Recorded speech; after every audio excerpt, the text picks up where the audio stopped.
So the nightingale sings.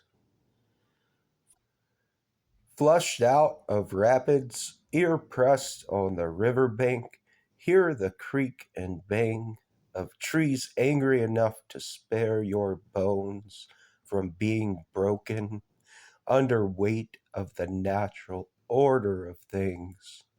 For now the storm recedes, so the nightingale sings you calmly into the next day. Wake up and risk your chance to live, your chance to learn survival in the wild, better than the crash and bang of man dying in the streets for the nothing of authority.